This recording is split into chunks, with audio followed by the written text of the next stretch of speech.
Well, the fourth at bridge service, started by Jane, Marge, and Mr. Jackson, had done so well that Marge had quit her regular job to devote her entire time to this new and novel business.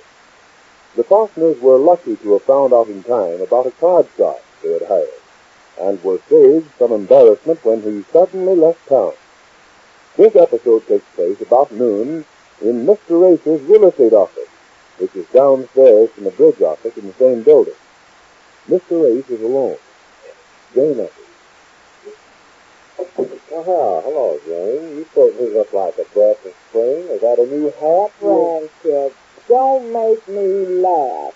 What? And you've known a person as long as I've known Marge, and I always say she's the idol of my eye. We went to school together. We were playthings together.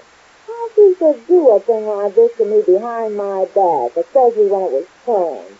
Racket, don't make me laugh. Well, Jane, what's the matter? Nothing, not a thing. But you're crying. I am not. It isn't worth crying over. Well, of course it's not. How do you know? You don't even know what it is. Well, no, I don't, but I... Racket, don't make me laugh. Well, all right, I won't, but I don't like anything to make you cry either. Well, don't worry about me. I'll get along all right. I've learned one thing today. A friend in need is a friend, yes, indeed. Yes, indeed. You don't have to tell me. Oh, I'm not. I just don't like to see you upset this way. I mean, you look so neat and trim. I do not. Oh, you do, Jane.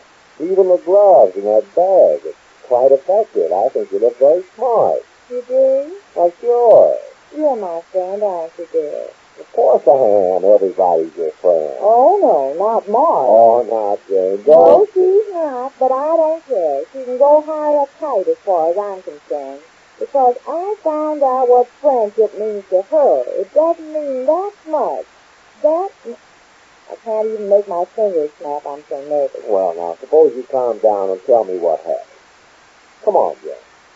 Well, tell me the whole thing. Well, I'll begin at the beginning. Yes, you begin there. Well, I walked into our office just now, just like I've been doing for the past 2 weeks, ready to go to work, reading the mail and answering the phone, etc.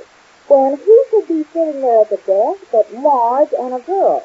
A girl? Did I say girl? Pardon me, dear. If she isn't in her middle ages, then I don't know. Oh, now, wait a minute. You're upsetting yourself again. Now, I can't help it. Well, now, who is this girl or this woman, we'll say? Miss Dooley. Marge says, "Hello, Jane, this is Miss Dooley. She's our new stenographer." Stenographer? Yes, and Marge says she's going to take care of the office and answer mail and the telephone and keep our books. Well, I just stared at her as ghost. I couldn't believe it. Then Marge says, "What are you doing downtown today, Jane?"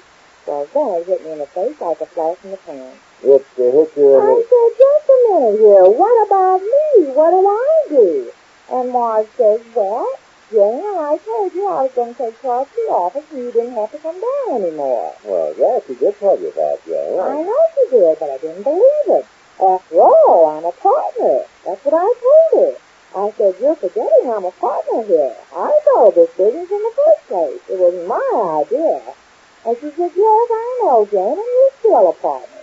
So I said, "Well, what do I do?" And she said, "Nothing. You just go on home and we'll send your share of the profits every month." Well, I think that's a swell So already. I said, "Go home. I like to work here." And she said, "But I need somebody here who can take shorthand." I said, "Well," I said, "I'll learn it." And she said, "Jane, we are very busy this morning." We are. You get that? We, Miss Dooley and her, like I was a stranger or something. Oh, no, I don't think so. Well, then I really got sore. I let her have it. I said, "Oh, yes?" You didn't. I certainly did. Oh, Jane. I didn't care what I said. I was mad. Yes, I can see you. Well, we hummed and hawed, and finally she said, "Jane, you're trying my patience." And I said, "Well, if I am, I don't like him." You don't like him? And then Miss Dooley laughed. Well, I gave her a look. Where's Betty? Betty? Why, she's going to lunch. Why? I want her to teach me a few things to say in shorthand. I'll certainly go up there and give that Miss Dooley my peace of mind. Oh, you're going to tell her in shorthand? I certainly will. Well, Marge saw the look I did, and she knew what I meant, because I looked at her like this. Oh, Jane. Don't be scared, dear. I didn't mean it for you. I was just showing you how I left his hair. Oh, you do that to me again. You had me there. Pretty terrible, isn't it? Oh, you told it. Well, you didn't care. I was so mad I didn't care what I did. The whole thing happened so suddenly out of a clean sky. If she had told me she was going to do this... Well, she did say she was going to devote her entire time to the office. I know, but she didn't say anything about hiring a girl, did she? No, I guess not. Because, after all, it was my idea in the first place. And if I'm a partner, I've got a right to do something around the office, haven't I? Yeah, I guess so. Yeah. And if I want to answer the phone and take the orders, I can, can't I? I guess so. And if I want to read the mail every morning, I can do that too, can't I? I guess so, yeah. Oh, what are you, my guest man? No, I mean, I was only agreeing with you. And to walk in like I did, as innocent as a new-mown hay, and find Marge with that woman there. Marge, of all people, to do this to me. When we were children, we were always together, night and day. We were inseparable. And we grew up together. We never even had any secrets from each other. Why, even when my sister had a runaway marriage, Marge knew all about it.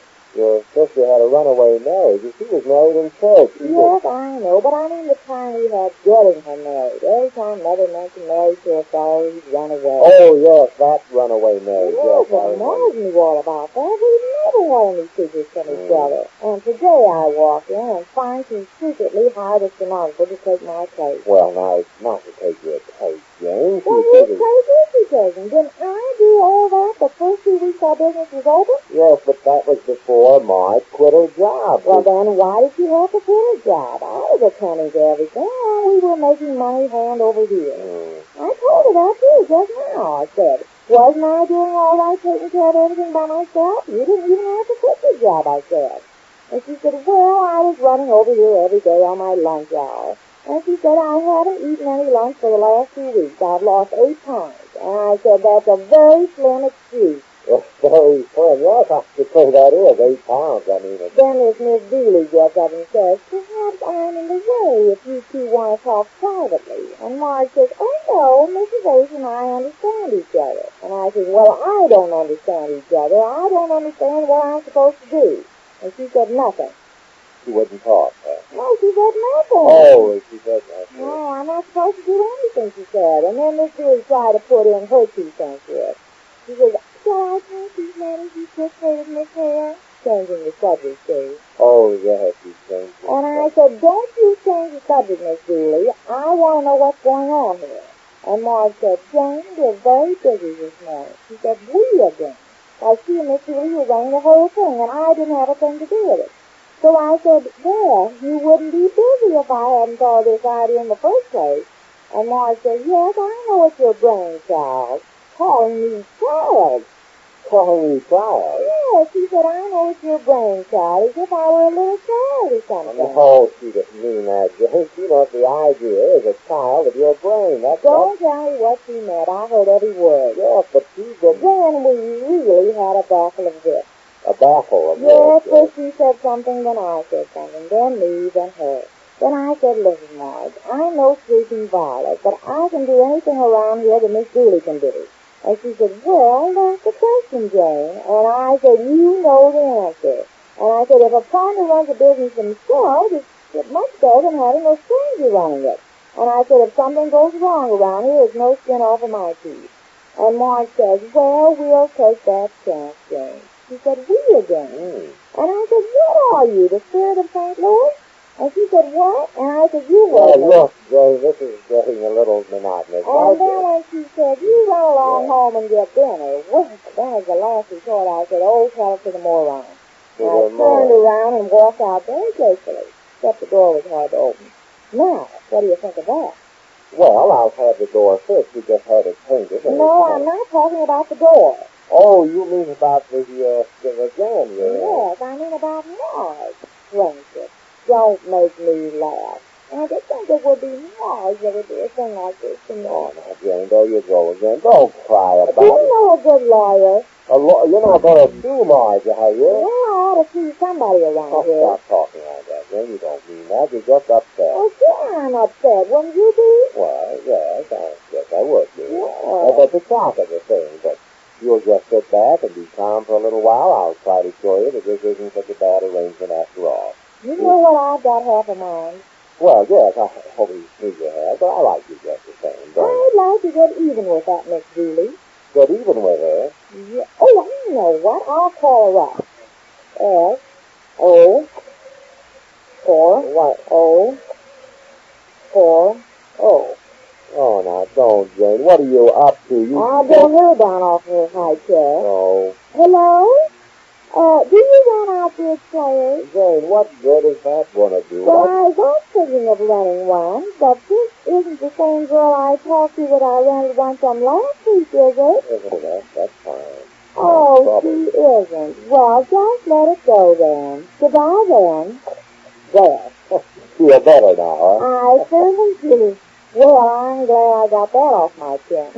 It was cute, wasn't it, the way I said the other girl was so much pleasant. Yeah, that was very good. I guess you're still worrying about losing a customer up there, isn't it? Yes, I guess. And now you're more like your old cheerful self. Yes, I feel much better now. Well, that's fine, because I want to get you straightened out about this partnership business and just where you stand in it and why Marge did what she did. So I'm glad you calmed down so I can talk to you. Oh, look, my snap even came back. Yes, it certainly did. Jane's a little calmer now. Whether Mr. Ace makes her see the new order of things clearly or not, we learn when next we meet the Easy Ace.